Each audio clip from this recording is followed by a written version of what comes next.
Thank you very much. The Deputy Assistant Secretary of State, my friend and sister Cynthia Kwete, Assistant Secretary General of the United Nations, and the other senior officials from the UN, Ambassador Joseph Mutaboba, Excellencies, ambassadors, my colleagues, and members of Diplomatic Corps, distinguished speakers, friends of Rwanda, dear Rwandans, ladies and gentlemen. I should say that those who put together the program were not fair to me to put me at the end of the list, because 20 paragraphs of my short speech have been covered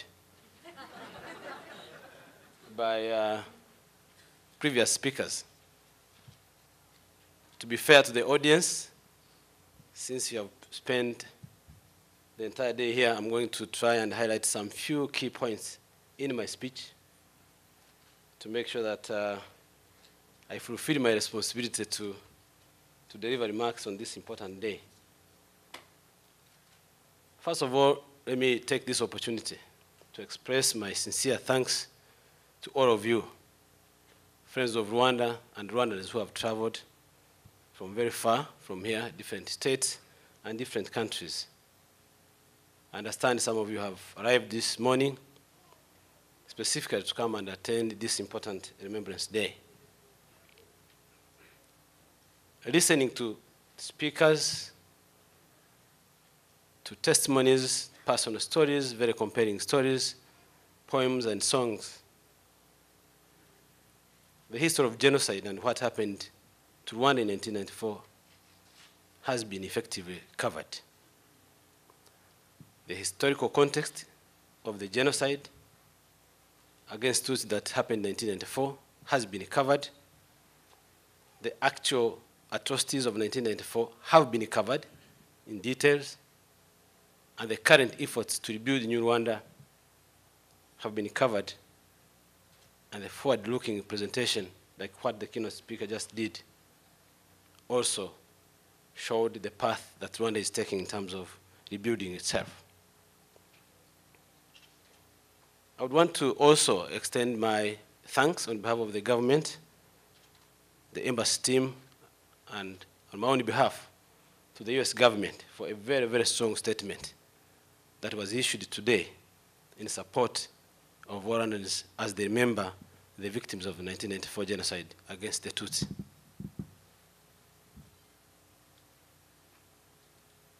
We are gathered here to put together our hearts and thoughts,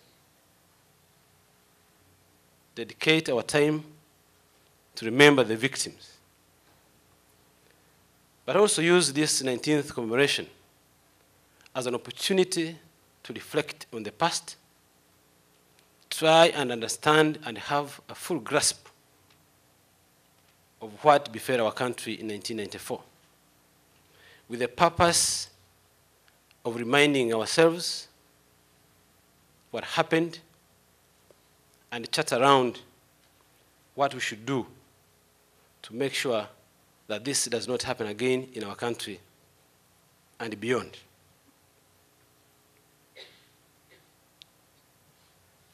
His Excellency President Paul Kagame said in one of the commemoration events, I think the 16th commemoration, that we always remember them so that even those who did not experience it may learn the history of the genocide and its causes and know lessons that will make it impossible to repeat it. That's the whole point of coming together. But as it was mentioned by different speakers, genocide doesn't happen overnight. It's never a spontaneous act. It's never just another act of war. Genocide is a process. It is planned and executed by those in power.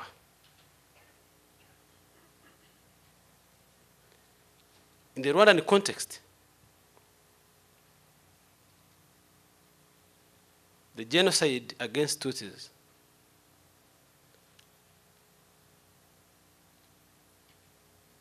had many deeply rooted causes. The flames of hatred that were propagated by the colonial rulers formed the basis of polarization of the society,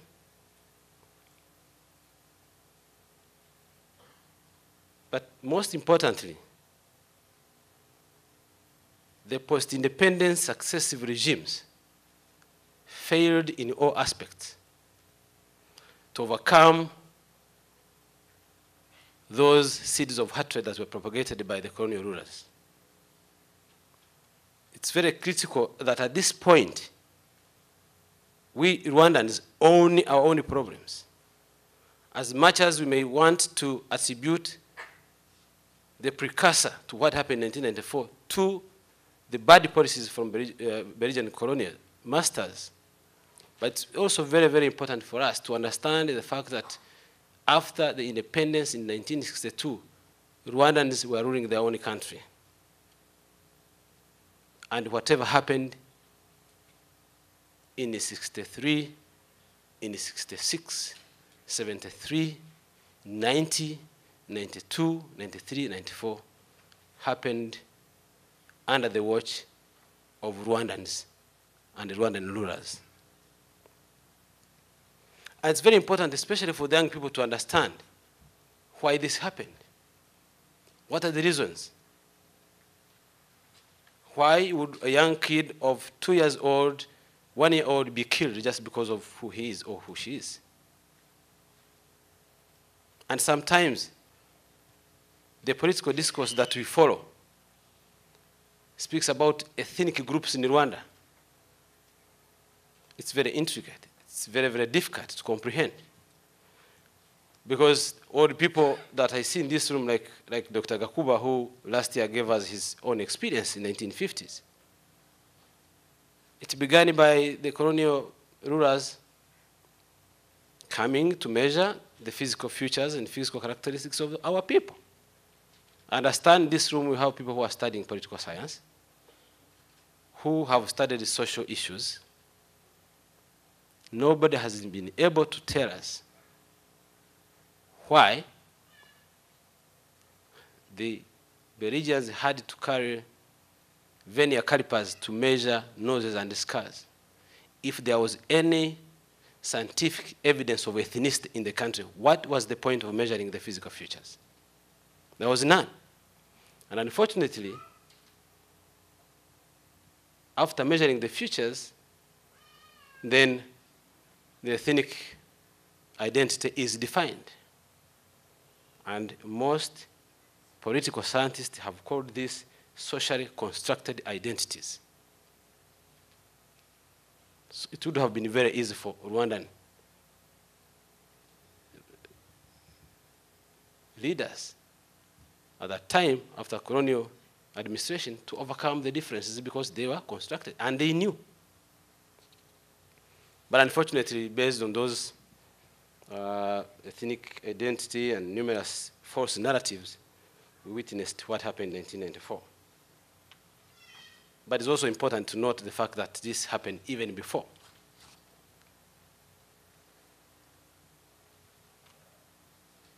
Professor Nyenzi, you discussed a very interesting topic that I have had to deal with in my career as a diplomat. The argument that the death of President Habyarimana sparked genocide is wrong. Because even from the testimony from Tabita, it's very clear that actual killings started well ahead before if the president died. And going back to my previous point, the genocide has to be planned. It's a process. It's not a spontaneous act. So those arguments that we deal with, I have dealt with those people a number of occasions. They don't make any sense, but unfortunately, as Chantal said, they are strong voices.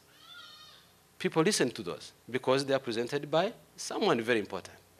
Hollywood, a professor, a researcher, a former diplomat, then people believe it. But a voice from Tabitha, from Yvette, from other survivors, from Kizito, no, it's nothing. Peter Elinda, who agrees that he had mental problems, still his voice. Keith Hammond Snow is a crazy guy who says there was no Holocaust, but his voice is very strong. I have the list of names in my head. I can give you 20 of them. But why is it that their voice becomes stronger than the voices that you had today?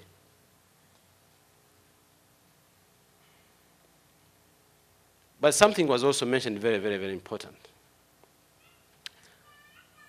As the genocide was unfolding, as Rwanda was being engulfed by the tragedy and people being killed, despite the fact that the commander of UN troops that were stationed in Rwanda just to support the peace process and keeping peace there, despite the warnings that people are being targeted, that the list of victims were being drawn and their physical addresses being presented, the international community, and we have to face it, as the survivors continue to remember or to live within the mist of bad memories and despair, the international community, the colonial administrators, cannot be spared as we discuss these issues. So the international community, they may apologize, they may do as much as they can to support Rwanda, but this is the historical fact that Rwanda was ignored. Rwanda was left to struggle alone. The story of Eto in Kichukiro, where survivors had lived with the UN officials and the military, when they cried for help as the UN was packing, as foreigners were being selected from the crowd to leave. We can't change it. It happened. And we have stories in this room of people who were in Kichukiro when the UN left them in the hands of their killers. But I want to take this opportunity also, on that note, despite the fact that the international community as a whole looked the other way as Rwandans were being slaughtered, to express my profound gratitude to our men and women in uniform, especially the RP at the time, that marched through thick and thin to stop the madness, to bring to an end the killings. But now the question is, as we remember, as we pray for those who perished, as we reflect on the causes, as we appreciate our failures and those who helped to stop genocide, what is it that this is the big question that we are doing apart from remembering those who died and expressing our strong and solid support to the survivors? What is it that we are doing together to make sure that this does not happen again in Rwanda and elsewhere in the world? If you gave an opportunity, Dr. Zachary Kaufman and maybe Saninyes and Chantal, those who have done research in this area, they will tell you that the denial of genocide, even though on the 8 stages of genocide, it is considered to be the last stage of genocide, but if you go further into what the genocide scholars say, it's actually the beginning of another cycle of genocide, if it's left unchecked or even stopped. Because the reason why, in fact, they say that the denial of genocide is part of the whole process of committing genocide. The denial begins by saying we are not killing Tutsis, we are killing enemies. We're actually killing the cockroaches and the snakes. So finding excuses, we have been invaded. So nobody will ever accept that you have to kill Tutsis. Very few notorious killers did. So the denial begins there. And denying a crime is a natural reflex of a human being, even when you are caught red-handed. But in this case, there is a different scenario here, that the denial of genocide is actually meant to create cover-up for the perpetrators, to actually write the history of a particular scenario, cleanse the perpetrators, which will in the end give them strength to actually finish the business. And we have seen this. And they use a lot of tools.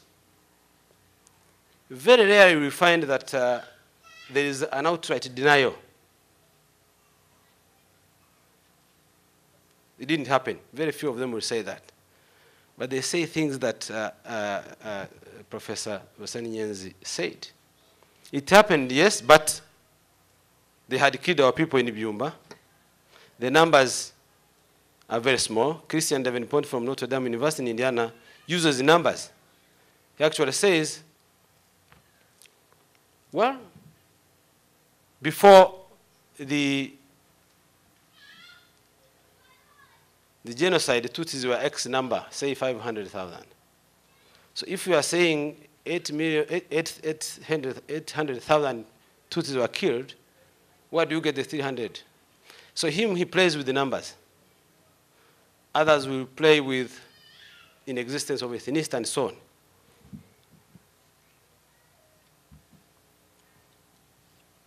So what do we do with the denial of genocide? Now, if we are all committed for international peace and security and justice, if countries like Austria, like Germany, like France, Belgium, have decided to put in place laws that ban the denial of Holocaust, I'm not trying to draw any moral equivalence here, but it's the same ideology. Why would the same people who committed genocide in Rwanda be in Europe or other capitals use the platform they have as professors, as business people, to deny genocide? And these laws that are in place in those countries cannot affect them in any way whatsoever. They're in Europe, they're in the US, they teach, they do business, they raise money to be able to complete with the agenda they started. For instance, the presence of FDR in Congo is an example. They have never said they never killed people in Rwanda. They keep quiet about it. They talk about their own agenda. So the presence of FDR in Congo is of great concern for our country, but also for the region. The fact that their political leaders are still roaming around in European capitals, the US, it's something that we have to deal with together. Expose them, enforce the sanctions put in place by the United Nations Security Council, deny them the right to propagate the hate among our people.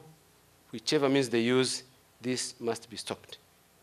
I must, however, acknowledge the fact that the law enforcement entities in these countries, including the US, we have seen of recent and other investigations going on, that have been able to step up the actions in terms of tracking the perpetrators of genocide and trying to curtail or cripple the activities so that they are not able to do what they did in 1994.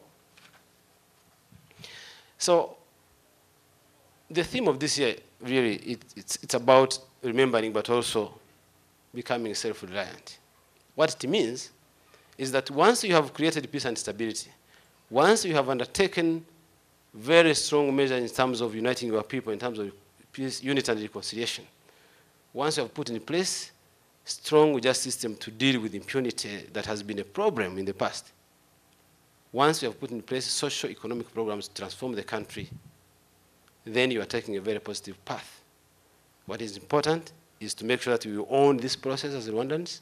We bring our allies on board to make sure that Rwanda continues to be on this positive path of growth, and to make sure that Rwanda becomes a better place for Rwandans in the first place, but also for the entire humanity. So once again, I want to take this opportunity to thank you all for coming in big numbers, and I hope as we gear up for the 20th anniversary, we get more people, we get more organized. I thank the organizing committee for a wonderful job that they did in terms of keeping us informed and preparing this important event to remember the victims of the 1994 genocide against the Tutsi. So with this said, I would want to finally say that this is the end of the commemoration, but let's have more opportunities. Let's listen to these experts. Let's hear voices from different people from different backgrounds. It doesn't make any impact when the ambassador speaks. He's a politician. But when a professor speaks, when a researcher speaks, it makes a lot of sense and impact. And I hope that the community and the embassy team will continue to organize similar events to be able to educate the community, the audience that is otherwise not informed about Rwanda, apart from the strong voices that Chantal spoke about. So I thank all of you, dear friends from New York Embassy who are here and others who have come from very far. I thank you so much for your attention and hope to see you soon. Thanks.